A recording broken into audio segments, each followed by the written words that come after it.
Houve um venezuelano que foi capaz de formar um Estado sólido e moderno a partir das ruínas, em um país marcado por mais de 50 anos de instabilidade e guerras. Foi um trabalho tão transcendental que merece um mérito do qual poucos homens desfrutam na história.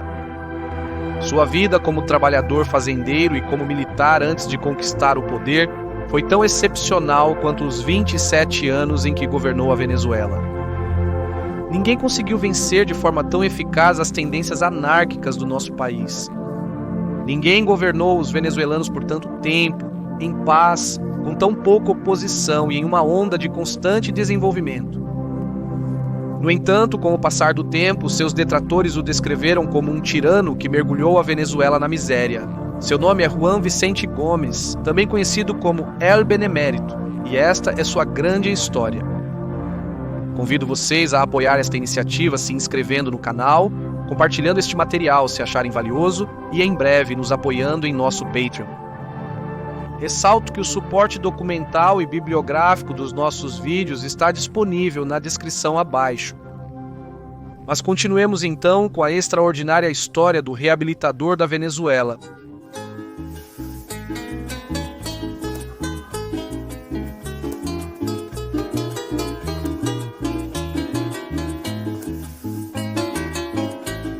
Juan Vicente Gómez Chacón nasceu, assim como Simão Bolívar, em 24 de julho, mas de 1857. Ele cresceu em uma das áreas mais remotas da Venezuela, em uma fazenda chamada La Mulera, que estava localizada no estado Táchira, cuja propriedade remonta ao bisavô de Juan Vicente, chamado Eleutério Garcia Rovira, que foi um capitão da causa patriota da independência e foi irmão de outro mártir patriota próximo ao libertador, Simão Bolívar. É bastante curioso mencionar que Gómez descendia tanto de próceres da independência quanto dos primeiros conquistadores espanhóis que povoaram esta região, pois parte de sua ascendência pode ser rastreada até Pedro Gomes de Orozco, um dos conquistadores que fundou Bogotá, Ocaña e Pamplona. No entanto, seus pais estavam muito longe de serem grandes proprietários de terras ou figuras ligadas à elite social venezuelana. Juan Vicente Gómez nasceu e cresceu na região montanhosa dos Andes venezuelanos. E é importante enfatizar que, por diferentes razões históricas, os habitantes dos Andes venezuelanos desenvolveram ao longo dos séculos uma cultura distinta, de pessoas trabalhadoras, de pessoas religiosas metódicas, de famílias numerosas e coesas, de pessoas simples, mas calculistas, austeras, introvertidas. Uma cultura onde não havia escravos e os fazendeiros também trabalhavam a terra diretamente. Contrário ao que muitos acreditam, Juan Vicente Gómez não era analfabeto. Embora não se saiba exatamente onde ele aprendeu a ler e onde aprendeu a escrever, é possível que ele tenha aprendido em uma pequena escola dentro da própria fazenda de La Mulera. Os numerosos papéis escritos por ele, suas próprias assinaturas, as anotações que fazia nos documentos que recebia e até mesmo seus próprios poemas confirmam que Gómez não era este caipira ignorante como popularizaram seus adversários políticos. Quando seu pai morre em 1883, Juan Vicente Gómez assumiria aos 26 anos uma grande responsabilidade como encarregado da fazenda de La Mulera e como responsável por uma numerosa família, pois ele era o mais velho dos irmãos. Exercendo como encarregado da fazenda, Gómez adquiriu fama de ser um homem sério, trabalhador, estruturado, austero e bom pagador. Em pouco tempo conseguiu aumentar a produtividade da fazenda no plantio e comercialização de café, bem como na compra e venda de gado. Durante essa experiência, conseguiu elevar consideravelmente a posição econômica de sua família, assim como desenvolveu habilidades para a administração que seriam úteis por toda sua vida. Gómez sempre manteve um estilo de vida simples e modesto, de homem trabalhador, mesmo enquanto era o chefe absoluto da Venezuela.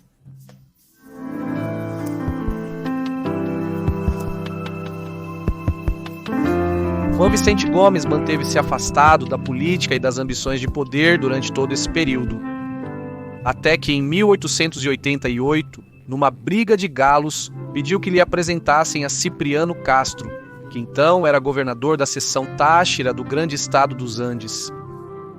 tornaram-se tão próximos que Cipriano Castro foi nomeado padrinho de José Vicente, o primeiro filho que Gomes teve com sua mulher, Dionisia Belo. Passaram os anos e em 1892 estoura a Revolução Legalista de Joaquim Crespo contra o governo constituído do então presidente da Venezuela, Raimundo Andueza. Esta revolução encontrou forte apoio em certas zonas dos Andes. E o presidente Andueza designou Cipriano Castro como o homem indicado para combater os insurgentes em Mérida e em Táchira. Castro pede ao seu compadre Juan Vicente Gomes que o apoie, e este aceita acompanhá-lo nesta nova aventura como comissário de guerra, embora sua função nesta guerra deveria ser apenas administrativa e embora não tivesse nenhuma experiência militar de combate. Juan Vicente Gomes participou na Batalha de Colón em março de 1892 e combateu com tal intensidade que foi promovido ao posto de coronel. No entanto, a Revolução Legalista de Joaquim Crespo triunfou no país. Então, Castro e seus seguidores tiveram que partir para o exílio na Colômbia. De modo que Gomes, aos 35 anos de idade, também teve que abandonar o país com quase toda a sua família, e se estabeleceu em um lugar igualmente próximo, em uma fazenda perto da fronteira com a Venezuela, onde se dedicou basicamente a restabelecer seus negócios. Enquanto isso, Castro continuou traçando seus planos políticos, que eram muito ambiciosos. Para entender a relevância de Gomes, é fundamental contextualizar que o século XIX na Venezuela foi marcado por intensas guerras e instabilidade revolucionária. Após a dura Guerra da Independência, a Guerra Federal, que estourou em 1859, não trouxe paz alguma, mas sim mais caos de revoluções sucessivas e a criação de uma classe política de caudilhos feudais que fizeram das guerras seu meio de vida e seu meio para chegar ao poder. Por muito tempo foi um país desagregado, com um Estado extremamente fraco, que não controlava totalmente o território nacional, nem garantia condições mínimas de desenvolvimento. Essa ainda era a realidade da Venezuela em 1897, quando Ignacio Andrade, candidato oficial à presidência do governo de Joaquim Crespo, ganhou as eleições presidenciais em uma votação fraudulenta contra José Manuel Hernández, conhecido como o Mocho Hernández. Durante a presidência de Andrade, o país vivia uma situação econômica muito difícil, além de que a liderança de Andrade era muito fraca e pouco respeitada. Era Joaquim Crespo quem realmente detinha o poder, mas a sua morte neste último ano acentuou a crise que já existia. E para consolidar seu poder, Andrade se propôs a eliminar a divisão político-territorial vigente que dividia a Venezuela em 7 grandes estados e voltar aos antigos 20 estados. Cipriano Castro, desde Cúcuta, sabia muito bem da fraqueza do governo e da aparente inconstitucionalidade desta reforma territorial. Foi o argumento que serviu a Castro como bandeira de sua revolução. Dessa forma, em maio de 1889, Cipriano Castro entra na Venezuela cruzando o rio Táchira com apenas 60 homens e proclama a Revolução Liberal Restauradora a partir do povoado de Capacho, em Táchira. Entre esses 60 homens estava Juan Vicente Gomes e vários membros de sua família. Inicialmente, Gomes hesitou em se juntar à revolução devido ao seu filho Ali, de apenas 6 anos. Segundo ele mesmo, escreveu em um de seus papéis, abro aspas, quando a guerra de 23 de maio, pensei em não vir para não deixá-lo sozinho, pois ao vê-lo naquela noite deitado na minha cama, minha dor foi muito grande, para deixá-lo sem saber que sorte me tocaria, fecho aspas. Mas no final, quem poderia muito bem ter ficado em uma vida relativamente confortável em sua fazenda, decidiu acompanhar seu compadre na Revolução Liberal Restauradora. Em Táchira, mais de 1000 homens se uniram a ele, formando a base de seu exército. Ao não conseguir tomar San Cristóbal, após 2 meses de batalha, Castro toma uma decisão inesperada de marchar em direção à capital do país. Uma sequência de vitórias no percurso, com a mais decisiva obtida em Tocuito, somadas a um conjunto de traições internas do governo e à astúcia política de Castro para negociar com os membros do governo que já não queriam mais. A Andrade como presidente acabaram por dar a vitória e o poder a Cipriano Castro. No dia 22 de outubro de 1899, 6 meses após o início da revolta, Cipriano Castro entrou vitorioso em Caracas, sob uma chuva torrencial, acompanhado por batalhões andinos e por vários dos oficiais que até pouco tempo atrás serviam a Andrade Gomes. Nunca havia pisado a capital da Venezuela, e assim, em questão de meses, sua vida mudou para sempre. Durante a guerra, Gomes subiu até o posto de general e ganhou a posição de segundo chefe do movimento revolucionário. Desde que entraram na Venezuela, Gomes se dedicou a atender todas as necessidades logísticas e materiais de toda a tropa. E durante os próximos anos, Gomes manteve este cuidado paternal sobre os andinos, que muitas vezes recorriam a ele diante do esquecimento ou indiferença de Castro, quando este já estava no poder.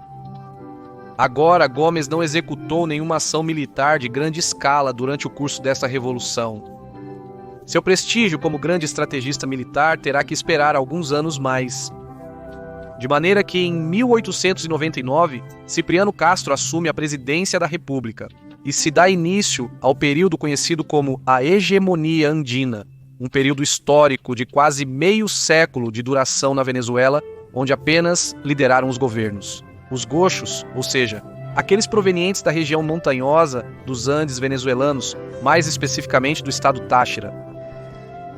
Ao presidente Castro foram apresentados os primeiros problemas do poder imediatamente, além de que ele encontrou um tesouro nacional praticamente sem dinheiro. O general José Manuel Hernández, apelidado de El Mocho, não aceita a vitória da Revolução Liberal Restauradora e imediatamente inicia um movimento guerrilheiro anticastrista. O segundo problema estava na terra natal dos revolucionários. O Táchira estava sob o comando de Juan Pablo Peñalosa, que não havia reconhecido o governo de Castro. Na opinião de Cipriano Castro, o homem mais indicado para pacificar e controlar o Táchira era Juan Vicente Gomes. Antes de iniciar esta nova missão, Gomes foi por alguns meses governador do Distrito Federal. Sendo assim, com 42 anos, o primeiro tachirense que ingressava no gabinete de Castro. Um gabinete, vale dizer, formado fundamentalmente por valencianos e por caraquenhos da velha política, que haviam sido membros dos governos anteriores.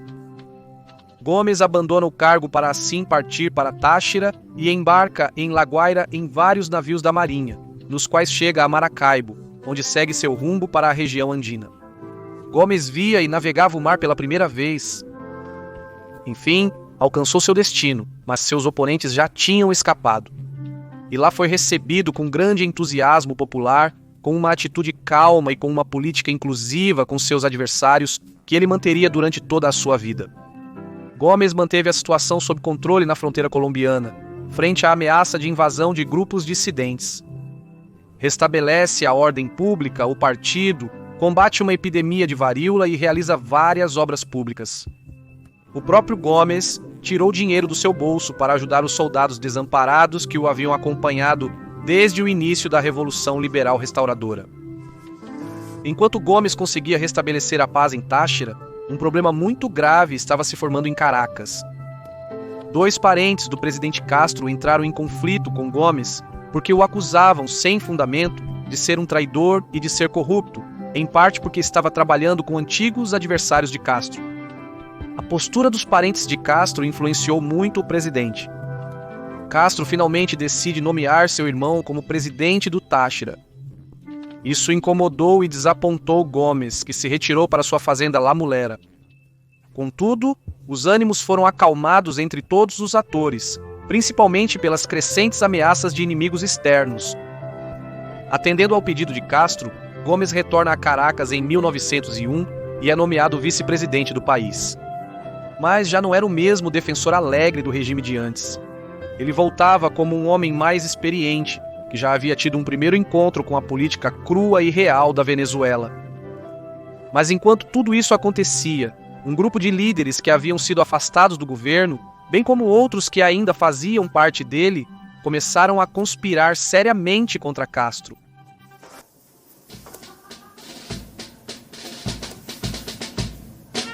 Dessa forma, em dezembro de 1901, estourou a última guerra civil na história da Venezuela, a chamada Revolução Libertadora. Esta foi uma coalizão de líderes regionais, liderados pelo banqueiro Manuel Antônio Matos, que se organizou para derrubar o governo de Cipriano Castro. com a ajuda de empresas transnacionais que operavam dentro do país e que viam a política de Castro como uma ameaça para seus interesses. Com os milhares de dólares recebidos por agentes estrangeiros em Nova York, Manuel Antônio Matos formou um poderoso exército fortemente armado para lutar contra o governo castrista. A guerra começou no dia 19 de dezembro, quando Luciano Mendoza, que naquela época era o presidente do estado de Aragua e suposto aliado de Castro, proclamou sua rebelião em Vila de Cura. Isso desencadeou revoltas em outras regiões do país. Castro decide promover imediatamente Juan Vicente Gomes a general de divisão e o coloca à frente de um contingente de 1.500 homens para combater Luciano Mendoza. Essa era uma nova grande responsabilidade com a paz da República que Gomes não recusou. Vale dizer que essa era a coalizão de líderes rebeldes mais grande da história venezuelana, que se formou para derrubar um governo. E além disso, Luciano Mendoza era um homem com uma ampla carreira militar e que tinha também a fama lendária de ter sido quem derrotou o prócer da independência, José Antônio Páez. Mendoza, por sua vez, tinha oficiais e subalternos altamente capacitados em seu exército. E em contraste com tudo isso, era a primeira vez que Gomes saía em campanha no comando de um exército. Ainda assim, sem hesitações nem medo, Gomes assumiu esta missão sem saber que se tornaria o pacificador da pátria. Apesar de sua pouca experiência, Gomes organizou suas forças militares em 3 grupos perfeitamente harmonizados e mostrou de uma vez uma grande capacidade de organização e comunicação dentro de suas tropas. Luciano Mendoza estava prestes a unir suas forças com as de outro general rebelde chamado Antônio Fernandes. Gomes impediu a reunião deles no corredor da porta e em pouco tempo conseguiu vencer tanto Fernandes quanto quem havia derrotado o lendário Páez. Castro, ele enviou um telegrama que dizia: "Você acabou com Mendoza, acabou com Fernandes, agora acabará com os bandidos da nossa Sierra Morena?" Com um rifle Mauser na mão e com coragem extraordinária, Gomes seguiu para Los Llanos, onde derrotou em Tinaco um famoso guerrilheiro mochista que morreu crivado de balas na batalha. O fato é que sua primeira campanha no centro do país foi espetacular. Em 65 dias, Juan Vicente Gomes pacificou a região central e derrotou 3 grandes líderes da Venezuela. Percorreu centenas de quilômetros por estradas quase intransitáveis e demonstrou, acima de tudo, que dominava a arte da guerra. O que deixou bastante perplexos todos aqueles que viam Gomes como um camponês simplório que estava apenas à sombra de Castro. No entanto, a guerra estava longe de terminar. Apesar dos triunfos, a situação permanecia difícil para o governo de Castro e Gomes. O banqueiro Manuel Antônio Matos dirigia um navio distribuindo armamento por toda a costa venezuelana. Além disso, os revolucionários já haviam conseguido tomar boa parte do país, exceto os Andes e a região central, que havia sido pacificada por Gomes. A Venezuela não havia vivido uma época tão anárquica e violenta desde a Guerra Federal. Gomes retorna a Caracas e em março de 1902 sai novamente em campanha, para combater em coro vários chefes revolucionários renomados, a quem derrotou formidavelmente. Depois disso, partiu para as costas de Cumaná, onde estavam os líderes mais importantes da Revolução Libertadora, os generais Domingo Monagas e Nicolás Rolando, com um exército numeroso e bem armado.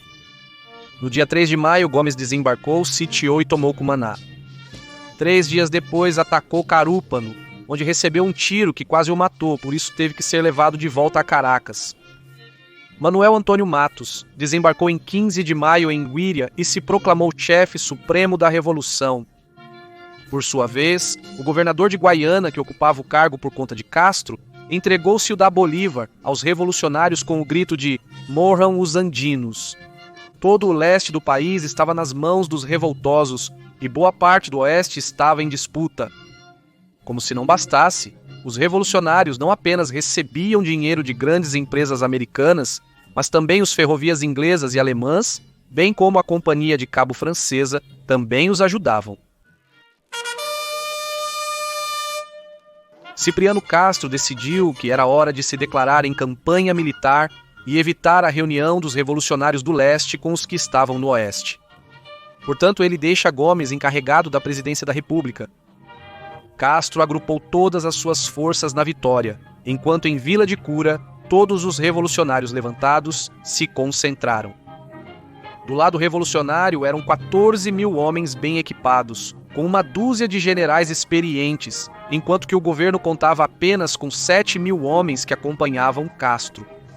Lá, na Vitória, em outubro, começou a ser travada a batalha mais sangrenta e com o maior número de guerreiros em toda a história da Venezuela. O terreno montanhoso e a falta de unidade de comando do outro lado favoreciam Castro. No entanto, suas forças eram menores, e ele teve que pedir desesperadamente a Gomes que enviasse um batalhão de reforço, ao que Gomes respondeu em um telegrama que não enviaria o batalhão que ele pedia. Eu mesmo irei com 1000 homens que reuni rapidamente. Destruirei quaisquer forças que se colocarem no meu caminho e, ao chegar lá, atacarei o inimigo pela retaguarda. E assim foi. A chegada do reforço de Gomes foi decisiva para que, após 13 dias de combate, as forças de Castro derrotassem o inimigo nesta batalha histórica. Desmoralizados e diminuídos, os líderes se dispersaram por todo o país. De forma que Gomes, este fazendeiro introvertido, sem experiência militar ou política, se tornou o homem primordial do governo e o principal chefe militar do país. Mas o trabalho ainda não estava pronto. Por um lado, em um episódio paralelo, poucas semanas depois, a República da Venezuela sofreu uma das piores agressões externas que já sofreu. O bloqueio às costas venezuelanas por parte da Inglaterra, Alemanha e Itália. Os revolucionários fizeram uma trégua com Castro durante a resolução deste assunto, mas ainda eram uma ameaça importante para o governo. Resolvido o bloqueio, a revolução foi reativada. Então, em abril daquele ano, Gomes saiu novamente da capital para combater os insurgentes. E em El Guapo derrotou um numeroso exército do general Nicolás Rolando. Por sua vez, em 3 de maio derrota decisivamente os chefes revolucionários que restavam no Ocidente. Mas a batalha com a qual Gomes selou a vitória da paz na Venezuela ocorreu em Ciudad Bolívar, uma cidade que historicamente havia sido considerada impossível de conquistar. Lá estava o general Nicolás Rolando, fortificado e liderando o último baluarte da Revolução. Mas em tempo recorde, em 3 dias e 3 noites, Gomes consegue vencer os líderes levantados nesta cidade. Finalmente, a Revolução Libertadora havia sido derrotada e com isso Gomes selou a paz nacional, no dia 21 de julho de 1903, colocando assim fim à sangrenta história de guerras civis na Venezuela. E em Caracas, foi recebido em meio a aclamações e arcos de triunfo sob o título de pacificador da Venezuela. Para espanto de muitos, este silencioso tachirense provou ser um chefe militar excepcional. Mas se o seu trabalho como militar durante este conflito foi fundamental para o país, ainda mais seria o seu trabalho como governante.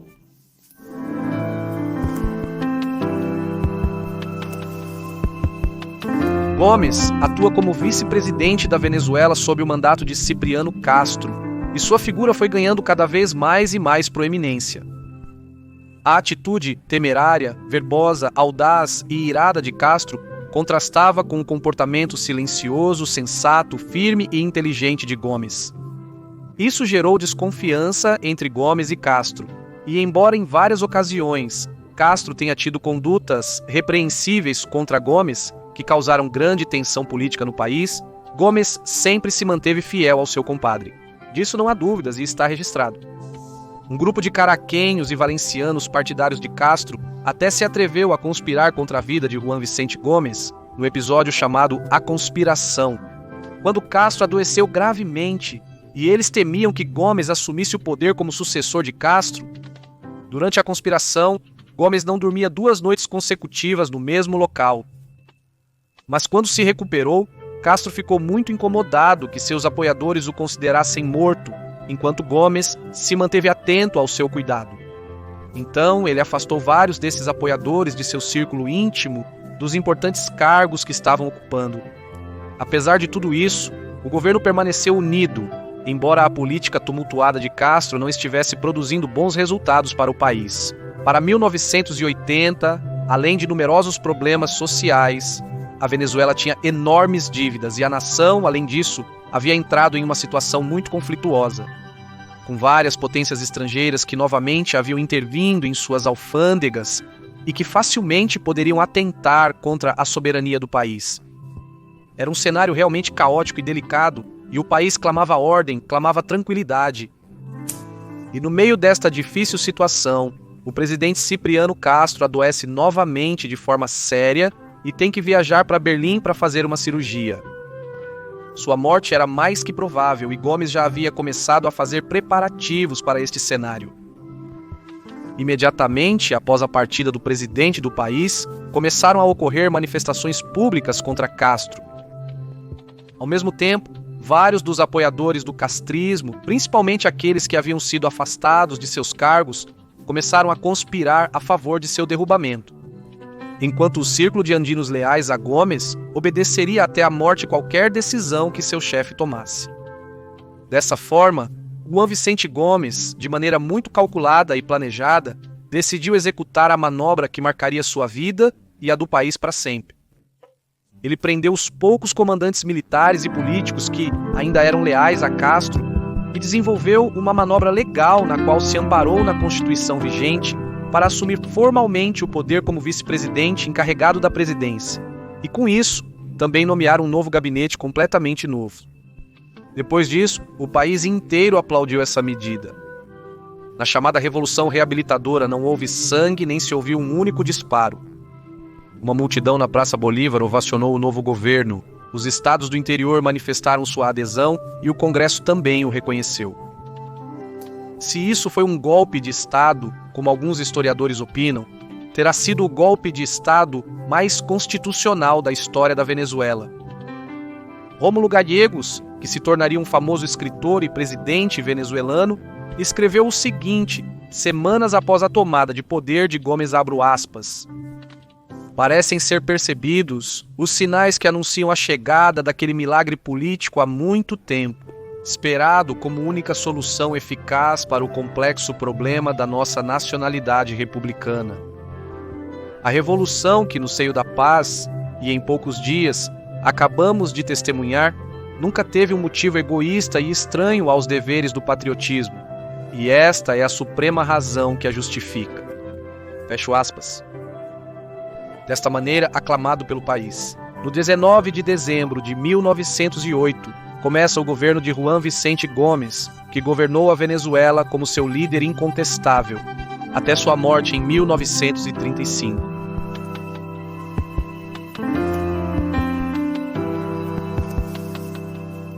Uma das primeiras coisas que Gomes fez uma vez no poder foi restabelecer com sucesso o vínculo com esses países que estavam ameaçando a Venezuela, para que assim se pudesse negociar e evitar a guerra. Após isso, a Venezuela vai a um arbitramento internacional, e este acaba dando razão ao governo venezuelano para assim chegar a um acordo justo. Em muito pouco tempo, Gomes consegue resolver o problema com as potências que a nação carregava há muitos anos. Também é fundamental destacar que, em seu primeiro mandato presidencial, Gomes formou um dos governos mais inclusivos e amplos da história da Venezuela. Tanto em seu gabinete quanto em seu conselho de governo, figuravam líderes de todos os setores políticos que até há muito pouco tempo estavam lutando a tiros entre si. Os presos políticos de Castro foram libertados e milhares de exilados voltaram a Cuba. Também foram oferecidas amplas liberdades para a imprensa e surgiram novos jornais e novas revistas. Um par de anos depois, quando alguns fatores da velha política caudilista começaram a conspirar contra o governo, é que o regime de Gomes adota as características de uma ditadura, mas com a aprovação de grande parte do país. É essencial destacar isso. E ao contrário do governo de Castro, muitos dos cargos de relevância da administração foram ocupados por andinos próximos a Gomes. E por sua vez, o poder executivo se cercou de vários dos mais prestigiosos intelectuais e profissionais da época. Agora, muito se diz que Gomes foi alguém cruel, que se dedicou a perseguir os opositores do seu regime enquanto afundava o país no pior de seus atrasos. Esta é uma narrativa partidária da história venezuelana sem nenhum suporte sério, a qual se baseia em relatos de ficção como Memórias de um Venezuelano da Decadência, de José Rafael Pocaterra, ou na visão histórica promovida por seus adversários no futuro, que afirma que este suposto tirano manteve o país durante 27 anos na escuridão da repressão. A realidade e a verdade são totalmente opostas. A primeira coisa que devemos dizer é que o governo de Gomes se amparou em uma visão política e jurídica de um número de intelectuais venezuelanos, que considerava que para que um país alcançasse uma verdadeira democracia, esse país antes deveria passar por um processo de evolução política gradual antes de chegar a esse estado democrático. Que a democracia não é algo que se decreta à força. Estamos falando de intelectuais como Laureano Vallenilla Lans, José Gil Fortul, Pedro Manuel Arcaia, entre outros, muito influenciados pelo positivismo europeu. Mas, acima de tudo, pela consciência de que os problemas venezuelanos requerem soluções venezuelanas. E sobre o tema da repressão política, por um lado, nunca ninguém foi fuzilado durante seu mandato. E a maioria dos capturados nas pequenas conspirações armadas que houve contra o governo de Gomes não passaram de estar alguns meses ou anos na prisão, pois foram numerosas as anistias políticas dadas por Juan Vicente Gomes.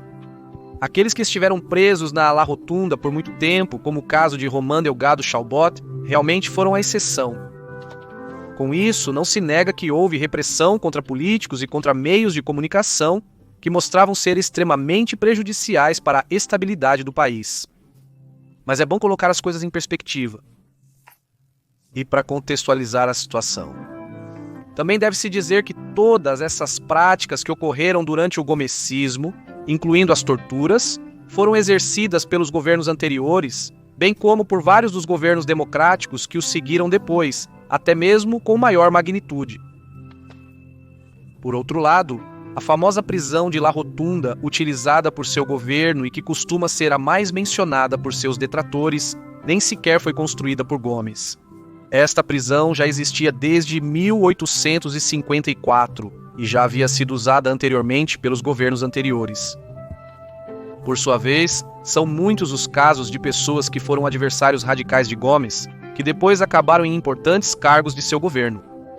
Assim como os casos de aduladores de Gomes que não receberam nenhum cargo de relevância. A situação carcerária na Venezuela durante o gomesismo não é a que foi pintada. Mais precisamente, um dos dados mais devastadores é que o número de presos na Venezuela diminuiu entre 1908 e 1935. Atualmente, os mitos sobre Gomes vão além da questão dos presos políticos. A realidade também contraria a narrativa popular sobre o desenvolvimento institucional, econômico, educacional e de infraestrutura. Mais do que na escuridão, pode-se afirmar de forma objetiva que a Venezuela durante o gomecismo viveu um progresso como nunca havia visto até então. Sob o lema de União, Paz e Trabalho, Juan Vicente Gomes conseguiu unir de forma institucional e territorial um país que estava desintegrado. Trouxe a paz, colocando fim ao caudilismo e impulsionou de forma constante o valor do trabalho, além de impulsionar a infraestrutura e uma economia que vinha sendo atingida por guerras civis, uma grande desordem fiscal e por graves problemas causados pela dívida externa. Em 1920, um artigo de uma jornalista do Times de Londres dizia o seguinte, abro aspas, desde que visitei a Venezuela há 6 anos, o progresso e a prosperidade nacional têm sido enormes. Ninguém pode negar que um progresso notável foi realizado e que a mão forte que guia a República é dirigida por um cérebro dotado de senso prático e visão clara. Fecho aspas.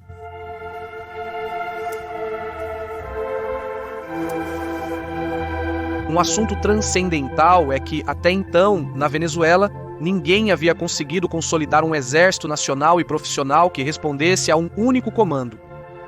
Para avançar na união territorial e institucional e para enterrar o eterno ciclo vicioso das revoluções armadas, que continuavam a ser uma ameaça.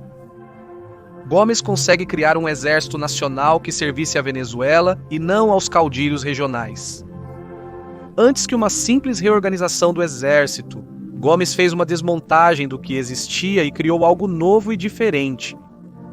As Forças Armadas foram institucionalizadas em termos doutrinários, organizacionais e materiais. Novos organismos foram fundados, como a aviação e a inspeção geral. assim como muitas novas instalações militares e academias de formação de oficiais foram fundadas, para assim poder profissionalizar, integrar, centralizar e disciplinar as tropas, tanto para os novos cadetes quanto para os antigos montoneros caudilistas. Nesses dias, começou a ser semeada a noção do exército venezuelano como herdeiro direto do exército de Simão Bolívar. Quando se celebrou o centenário da independência, em 1911, o povo venezuelano pôde ver que suas forças militares finalmente pareciam e funcionavam como um verdadeiro exército. Ao mesmo tempo, para essa época, também não existiam dois elementos imprescindíveis para o funcionamento de qualquer nação. Por um lado, uma administração pública unificada e organizada, e por outro, um projeto coerente de obras públicas a longo prazo. Juan Vicente Gomes, caracterizado por ser muito metódico e orativo, além de ser alguém que entendia a importância da infraestrutura para o desenvolvimento nacional, propôs-se a tratar seriamente ambos os assuntos. Esta tarefa foi liderada por Román Cárdenas, que foi primeiro-ministro de Obras Públicas até 1912 e depois ministro da Fazenda, até 1922. Cárdenas executou o primeiro plano de obras públicas que foi feito na história da Venezuela, que contemplava um plano nacional de vias de comunicação, de aquedutos e de obras de saneamento. Então, nessa época, foram construídas várias das grandes estradas que a Venezuela tem hoje, como a famosa Estrada Transandina.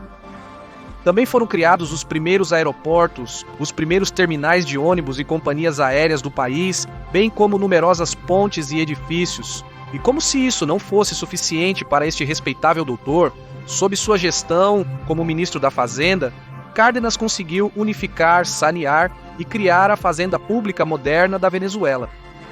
Suas reformas na legislação fiscal e no funcionamento do Tesouro forneceram uma sólida base administrativa e econômica para o Estado venezuelano, que teve nas décadas seguintes um desempenho econômico invejável para o resto do mundo.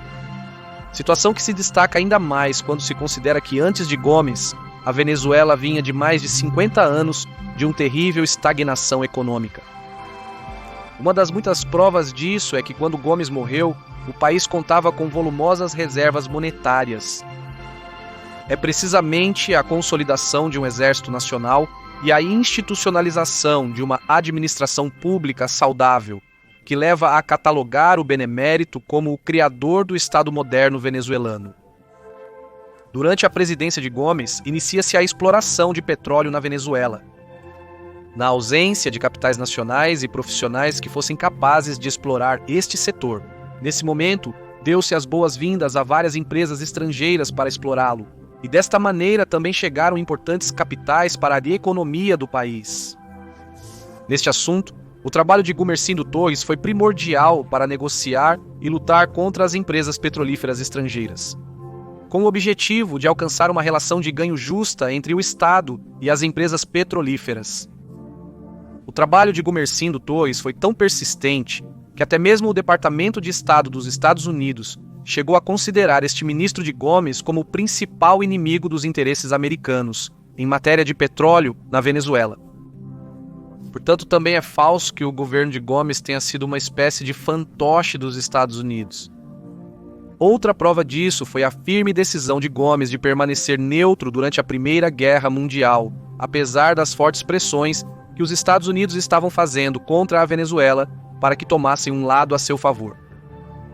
Contudo, a questão do gomecismo e dos Estados Unidos da América é um de vários tópicos cruciais sobre Juan Vicente Gomes, que abordaremos em outros vídeos. Mas também é outro mito que a economia venezuelana nesta época cresceu apenas por uma questão petrolífera. Pois antes disso e durante a exploração, houve uma importante melhoria na produção agrícola, que era tão promovida por Juan Vicente Gomes. Assim como em outras áreas da economia que tinham tempos, décadas, sem desfrutar de uma paz tão duradoura. A situação econômica era tão favorável naqueles anos, graças a essas realizações, a Venezuela foi um dos poucos países do mundo que não foi afetado pela crise mundial, de 1928, pelo crash de 1928. E outro fato cuja transcendência é digna de estudo e que mostra a salubridade das contas públicas foi em 1930, quando o país conseguiu cancelar a totalidade da dívida interna e externa da República, em homenagem ao centenário da morte do libertador Simão Bolívar Mirim.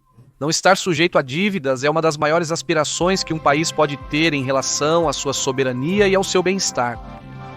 Um reflexo da magnitude deste fato é que a Venezuela era o único país do mundo nesta situação livre de dívidas naquela época. Por outro lado, crucial, embora Gomes também seja acusado de ser um analfabeto que desprezava a educação, seu governo também não ficou para trás. Graças ao trabalho de homens como Rubem González Cárdenas, a matrícula escolar do ensino fundamental aumentou de 25 mil alunos em 1909 para 150 mil alunos em 1934. Assim, fortalecendo a educação pública em relação à privada. Quando Gomes morreu, deixou um país com o dobro de escolas do que havia quando assumiu o poder. O Ministério da Instrução Pública organizou um vasto projeto em 1930, com o objetivo de combater o analfabetismo na Venezuela. Para isso, foram construídas escolas para adultos analfabetos. E durante todos esses anos, também foram inauguradas escolas básicas, escolas comerciais, escolas de arte e ofício e escolas de agricultura a nível nacional. Durante sua gestão, é importante ressaltar que também foi financiado o trabalho acadêmico de vários dos maiores intelectuais da Venezuela. Por último, mas não menos importante, depois de encontrar um sistema de saúde extremamente atrasado e praticamente inexistente, o governo de Gomes impulsionou a realização do primeiro diagnóstico sério e completo da situação sanitária do país. Para 1911 e durante seu mandato, foram estabelecidas as bases de um sistema de saúde público nacional que, após seu governo, continuaria evoluindo positivamente ao longo do tempo. Em resumo, o resultado do gomesismo foi uma Venezuela mais segura, menos pobre, mais ordenada, mais institucional e mais educada do que a Venezuela caudilhista do século XIX. Juan Vicente Gomes também morre no mesmo dia que Simão Bolívar, 17 de dezembro, mas de 1935. Sua vida e seu governo foram extraordinários. Com astúcia silenciosa, com seu talento escasso de experiência, conseguiu se impor sobre todas as outras ambições anárquicas do país. E embora a história tenha se encarregado de julgá-lo negativamente por muito tempo, o estudo de sua época não deixa dúvidas de que, em seu momento, foi aclamado pela nação como o homem necessário para selar a paz e introduzir a Venezuela no século XX. Por isso, Gomes foi a figura mais importante do século XX na Venezuela. Porque, sem ele, não teria se consolidado um Estado moderno que permitisse construir a Venezuela, potência que uma vez existiu. Seu trabalho transcendental o distingue de qualquer outro homem de sua época. Não morreu frustrado como muitos homens que pensaram que apenas a força de vontade era suficiente para mudar a história. Gomes morreu sabendo que havia transformado a Venezuela para sempre, com união, paz e trabalho. Agradeço por assistir a este material. Espero que tenha sido útil para conhecer melhor este homem e a nossa história. Como sempre, lembro a vocês para compartilharem este vídeo. Se acharam valioso, se inscrevam no canal, deixem seus comentários, sugestões, perguntas. Isto é a Nova Enciclopédia, uma maneira de entender melhor nosso mundo, nossa cultura, nossa história e, bem, entender melhor todo o ambiente que nos rodeia.